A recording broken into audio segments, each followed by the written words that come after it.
Hi, it's Von Hertzog. I'd like to welcome you back to the Social Club, my analog digital hybrid studio. Just over 2 years ago, I made my speakers versus studio monitors video. I took my time with that video. I spent a lot of time trying to make sure that I covered as much information as I could think of. And of course, I still left things out because that's how life works. You don't think of things until after the fact, or someone else will bring them up in the comments and I'll go, oh yeah, I should have covered that. So I'm back, and I'm here to cover things that I missed the first time around and to respond to some of your questions and comments about my first video.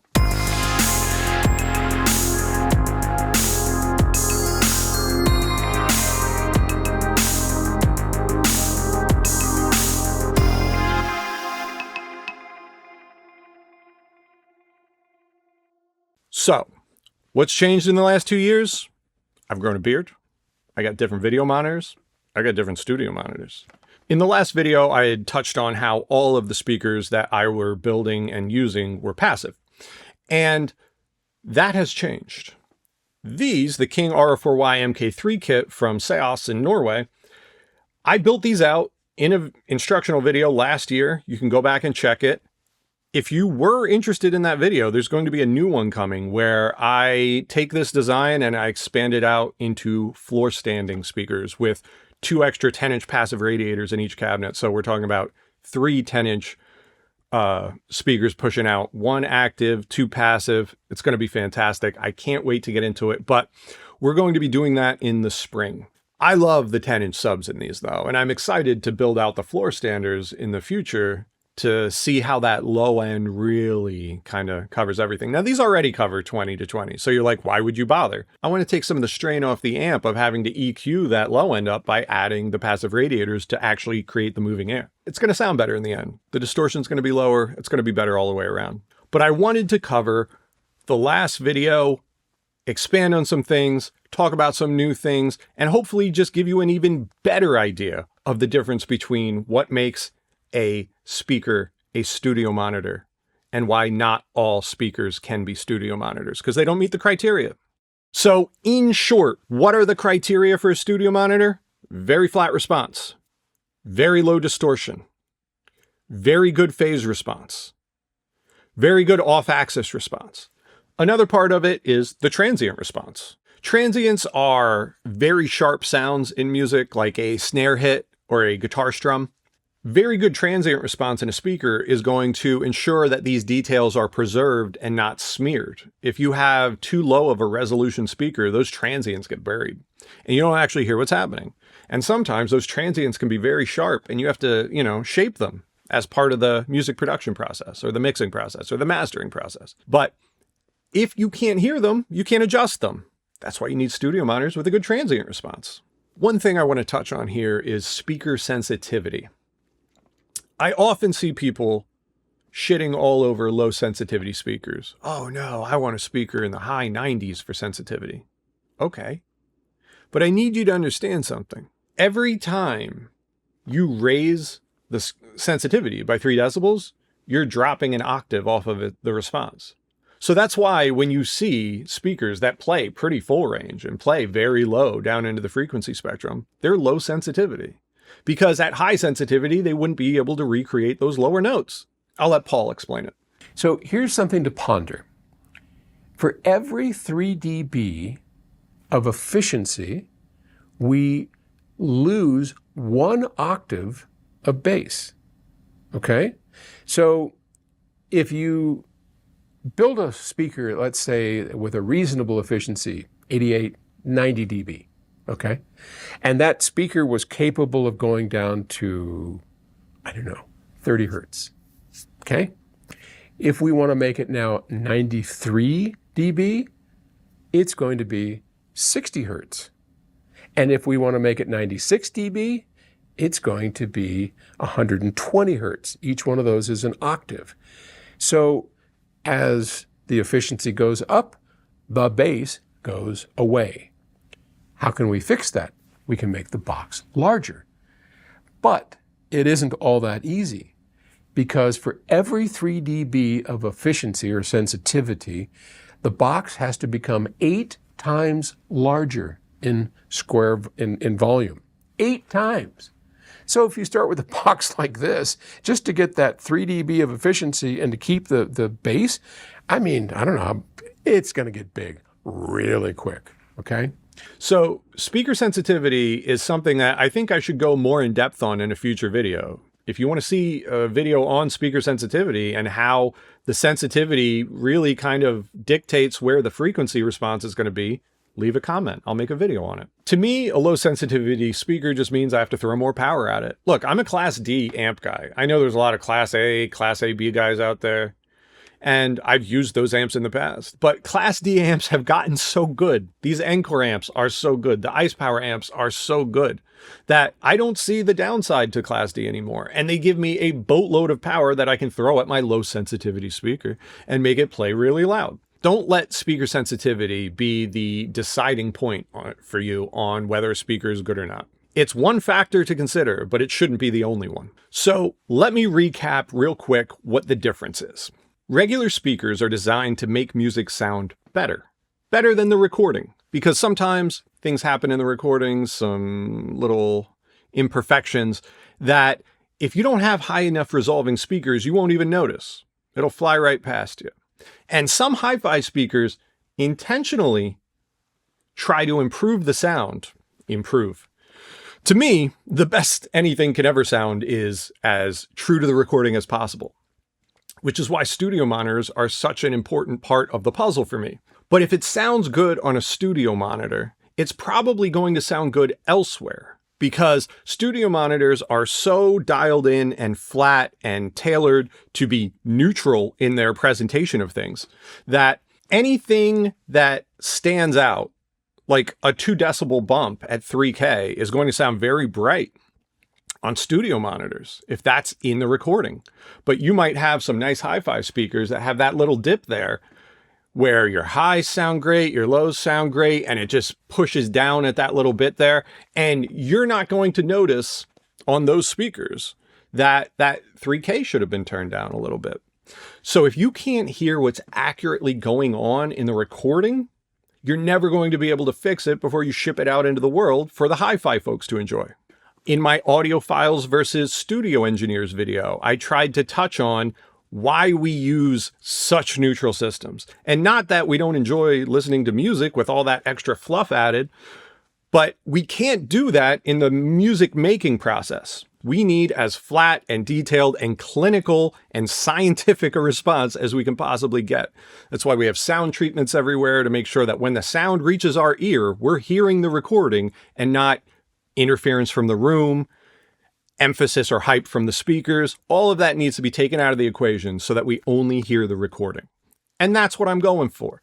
And these King R4Ys do an impeccable job at that. They were designed by Seos in Norway to be anechoic flat, meaning if you put it in an anechoic chamber, the frequency response is very linear and flat across the way. Now, once you bring an anechoically flat speaker into a room, it's no longer flat. And that's because boundary interference, items in the room, casting off, certain frequencies in different directions. Sound treatment's very important, and a speaker that can perform well in a space is very important. What these King R4Ys allow me to do is customize and edit the DSP myself. And so I dial in the speakers specifically to this space, specifically to this room, and they sound unbelievable. And they have changed my opinion on if I need an active or a passive speaker in here. Now, that does not mean that all of the passive speakers are no longer as good.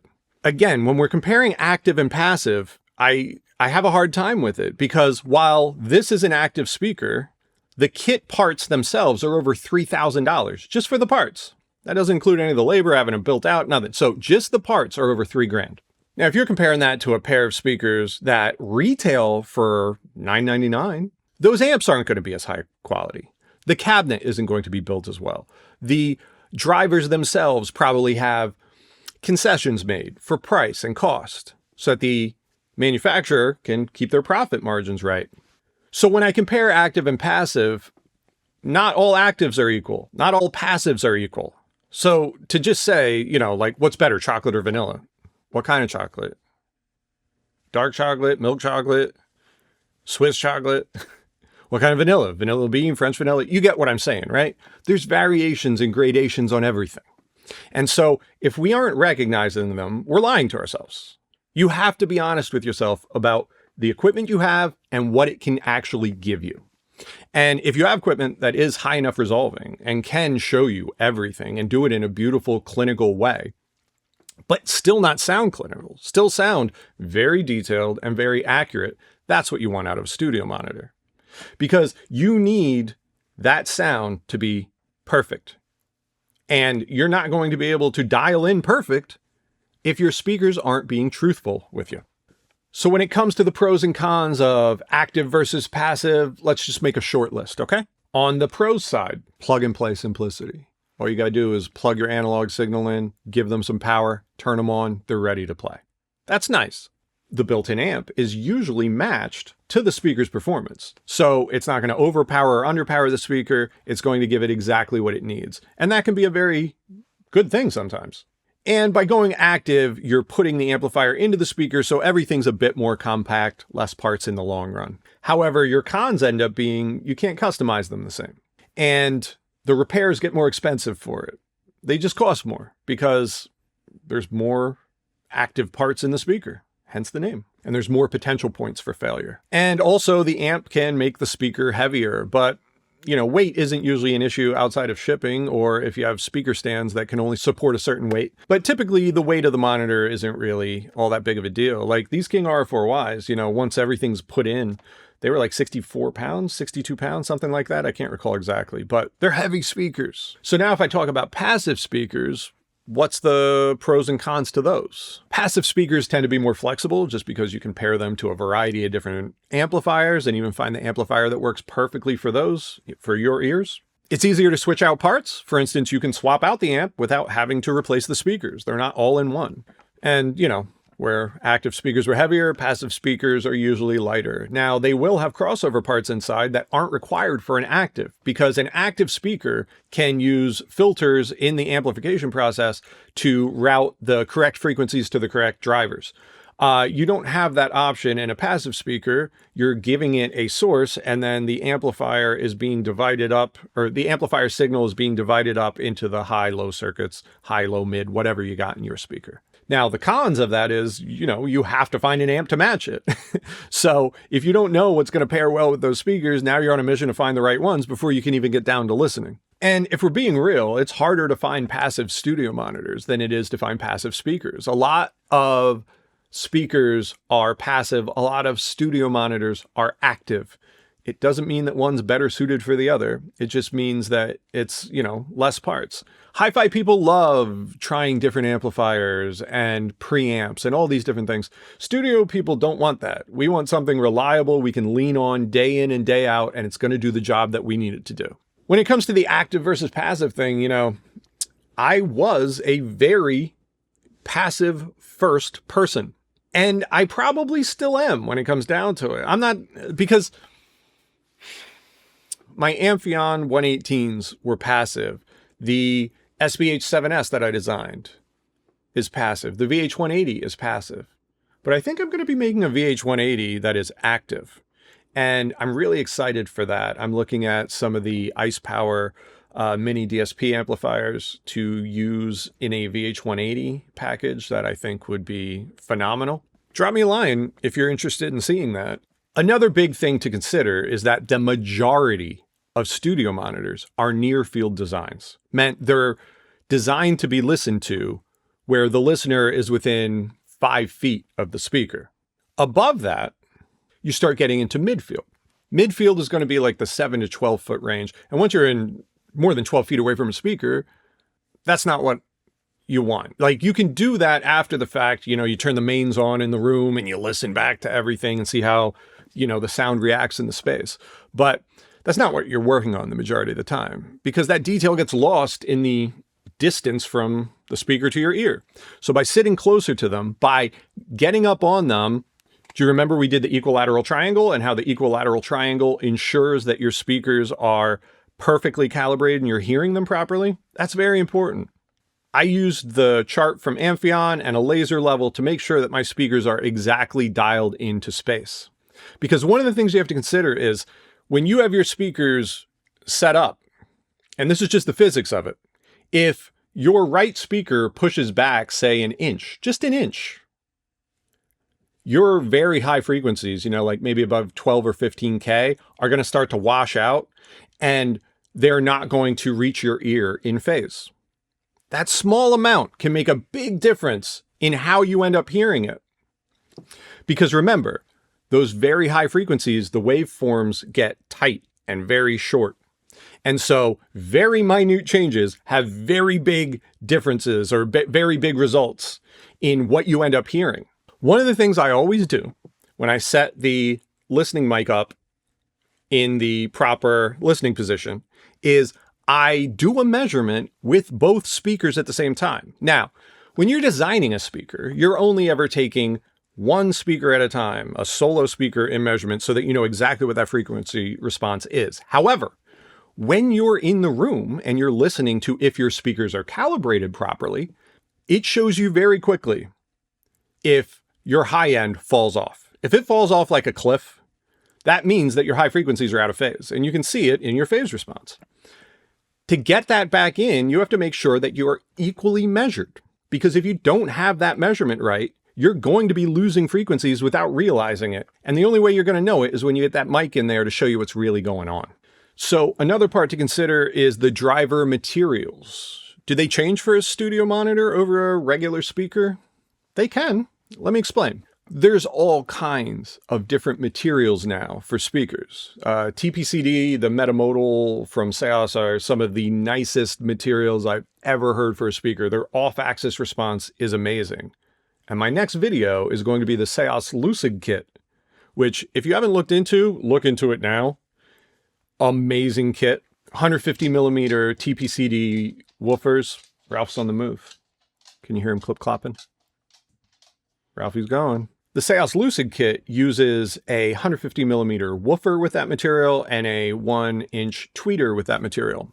The woofer is long throw and it moves an unbelievable amount of air for the size of speaker it is. And so the speakers can go super low. But enough about that. We're going to get into that speaker in depth in the next video. For this one, I just want to bring up how it's using bleeding edge materials. Same materials that Ex Machina is using in their amazing studio monitors. In studio monitors, they're often made with metal parts. You'll see aluminum cones a lot, titanium, beryllium, all these different types of materials. Now, why are they choosing those for studio monitors? Well, they tend to be stiffer than a regular paper cone. And stiffness is very important when a speaker's moving like a piston, because if you start getting roll in your woofer shape, it's not going to sound good. That's going to come back as distortion. So you need a nice, sturdy cone. A lot of the time that ends up being aluminum, you know, aluminum, magnesium, hybrids, whatever it is. But there's a reason that they're leaned upon. Now, if you're just listening for pleasure, you might choose a paper cone with a silk tweeter because they have softer responses. And when you're not listening for like hyper clarity and you're not listening in a like studio sense, those sound more like live music, the softer materials, and they sound great. But in the studio where I need to hear exactly what's in that recording, there tends to be a bit more detail in the metallic cones. The active passive thing, again, the active amps that you can find in a lot of speakers are cheaply made. They're made to cost. These King R4Ys use Hypex fusion amps, which have Encore modules for amplification, and they have a DSP module that you can edit on your own. I don't know of another speaker like this, because even if I went out and I bought the Ex Machinas, which sound absolutely phenomenal, once I get it back to my room, there's no ability to edit that DSP. They do as much as they can to take user error out of the equation. So a lot of the times when you hear me ragging on amplifiers in built-in speakers, it's because they're not the highest quality amplifiers. It doesn't mean that all active speakers are bad. If we go back to my previous video, now that's not to say that every plate amplifier sounds bad. You know, Hypex makes some amazing ones. Ice Power makes some amazing plate amplifiers. So it's not like they're all bad. I'm just saying, when you're buying a speaker for $1,000 that comes with an amp built in, know that they're cutting corners somewhere. It's either going to be in the amplifier or in the speaker, or in most cases, both. Exactly. HiPAX modules have a very good sound. The Encore module is super low distortion, very linear across the frequency spectrum. And that's what I need to rely on to make sure that I'm hearing what I want to hear. Another thing about studio monitors that's very important is a consistency across different volumes. A lot of the times a speaker might sound really good at a certain volume, but it starts to fall apart when you crank it. You can't have that happen in a studio monitor because you need to be able to push these things to the max. People are going to abuse their systems sometimes. And every now and then you got to put yours through the ringer to make sure that the music's going to hold up. Because if the music doesn't hold up, I didn't do my job right. Stereo imaging is hyper important. As I touched on earlier, making sure you have that equilateral triangle, that your one speaker isn't sitting an inch higher or an inch back or an inch forward. All of that matters. And if you're not setting your speakers up right, you're not really hearing them play the way they're supposed to play. So all of these features work together to make sure that studio monitors can do their job properly, that they meet all of those criteria in order to be a studio monitor, because otherwise they're just a regular speaker. And I don't have a lot of interest for regular speakers right now. Going back to video 1, the equilateral triangle. The equilateral triangle, I showed you how to set it up in the video. Let me just cut to it. The equilateral triangle is where you set your speakers a certain distance apart. You measure the distance in between. Then you sit at your location, and it should be the same distance from your speaker to a point that vanishes just behind your head, because your ears have a little space between them, I hope. And that should be the equilateral triangle that you use to set up your speakers. Amphion put out a very helpful protractor graph for setting up your speakers, which I've used a bunch of times. What I do is I tape it to the top of a speaker stand, and then I use a laser level to sight in the speakers to make sure that they're properly aimed and distanced from my listening point. It doesn't take a lot of time, guys. Just measure it out and make sure that your tweeters are on ear level. Because remember, high frequencies are very directional. They beam. So what you want to do is make sure that it's aiming directly at your ears so that you get that proper stereo image. You see how to set that up exactly right? That's how you do it. Use the free protractor from Amphion and get yourself a laser level. Make sure that you're dialed in height-wise, and then make sure that you're hitting those speakers where the sweet spot is. You can toe your speakers in so that they're pointing towards your ears. How much of that toe in is required is determined by your speaker and its off-axis characteristics. Every speaker is going to be a little different in that department, so how much toe in you should be using, you can figure out. And perhaps one of the most difficult parts of this whole process is finding the right size speakers for your space, because you don't want speakers that are too big for a room. They're going to overpower the space and cause all sorts of problems with boundary issues. You don't want speakers that are too small for the room, because they're going to sound like they're not projecting enough of a sound stage at you. You got to find that Goldilocks zone. You might find that 150 millimeter or 5¼ inch speakers work better in your room than, say, 180 millimeter or 7-inch speakers work in your room. But you really should be cognizant that what you're selecting is going to have a big impact on what you hear back. If you choose a speaker that's too big for your room, you're going to know it. If you choose one that's too small, you're going to know it. You got to be Goldilocks. You got to try out the different sizes and find out the one that works just for you. And finally, when you are setting your speakers up, what do you have to do? You want to do the equilateral triangle. You have to check the spacing of how close you place the speakers to the wall. You might need to experiment a little to see how far away from the wall should they be, because the closer you put them to the wall, the more they're going to reinforce bass and low mid frequencies, and it can end up muddying up your response. You might get a big bump at 250 to 300, which makes them sound very boxy. And that's just because they're behind the wall. If you start pulling them out, you'll notice that that frequency bump starts shifting across the frequency spectrum, depending on how close or far away from the wall they are. In my last video, I talked about how I had 7 feet behind the speakers.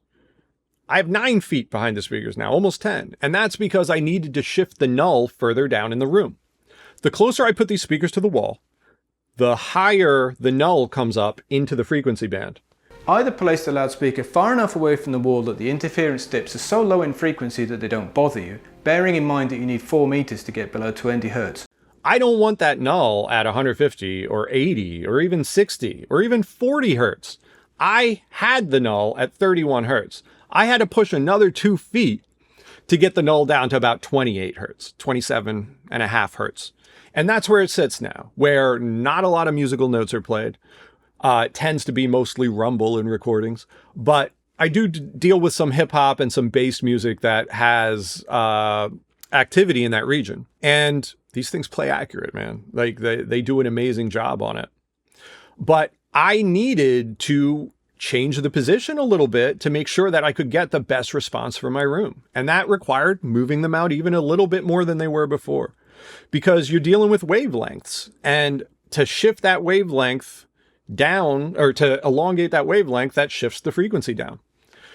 And that's how I get the response so good in this room. Let me show you the summed response for these speakers in this room. Check this out. All right, so as you can see, look at this summed response. It looks amazing. Very flat throughout. Little bit of a null down there by 27 hertz, as I told you about. But very flat along the way. And from 2K on to 20K, it is like a ruler. So flat. And that's the summed response. Now, if we look, this is the left speaker.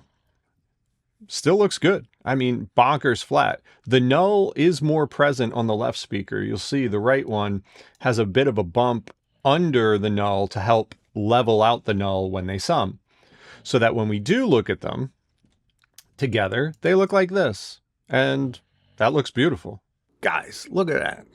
I mean, what are we talking about? That's beautiful. And that's both speakers playing at the same time from the listening position. The null is very small there. It's very flat the rest of the way. And these things give me exactly what I need to hear. So when I tackled this topic the first time, perhaps it was too broad of a topic to tackle for like my 5th video I ever made. I only had 400 subscribers at that point. It was the 5th video. It was the most in-depth one I'd done to that point, and I really wanted it to turn out well. And it has. You know, I'm at like 95,000 views on that video right now. That feels amazing. The King R4Y video is at over 100K now. I'm starting to figure this whole YouTube thing out. I'm starting to understand it, and I hope to gain more subscribers. So if you wouldn't mind sharing this video, my channel, with your friends, with other people that you think it might be relevant for, I would greatly appreciate it. And thank you for liking and subscribing if you already have. If you didn't, please do so.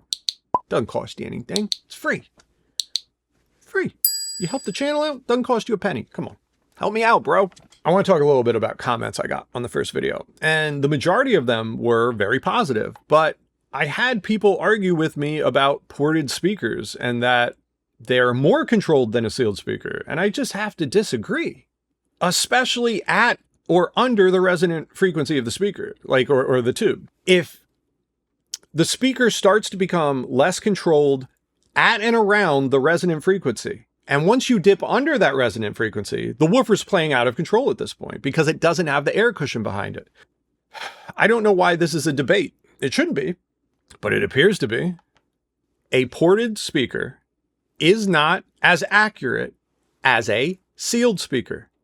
The entire point of a port is to extend the low range frequency past what the speaker can naturally play. But by doing so, the speaker has less control over its movement. So in a bass reflex environment, you have typically some type of device that's a port or a passive radiator, right? Something where an air column can vibrate or a membrane vibrates, right? And it seems like the primary use for that is for additional output, correct? So people are looking to really shore up the low end. However, once you hit that port tuning and frequency drops below that, you know, a number of things happen, right? So you start losing control of the cone because you don't have any kind of air cushion to help control that, right? So I think they call that unloading underneath port tuning or something like that. But then also, don't you get into phase coherency issues as you move below port tuning as well? So your phase alignment becomes timing issues, right? There's timing issues. When you stop and think about it, you know, there's a finite amount of time that it takes a signal to propagate from the active driver through the enclosure and out the port or passive radiator. And that also requires a certain amount of time. So there's always this kind of buildup And there's also a time for it to settle down because it doesn't react instantaneously. I don't know why we're arguing this, but I feel the need to reiterate it. At and around the resonant frequency, there is less control from the speaker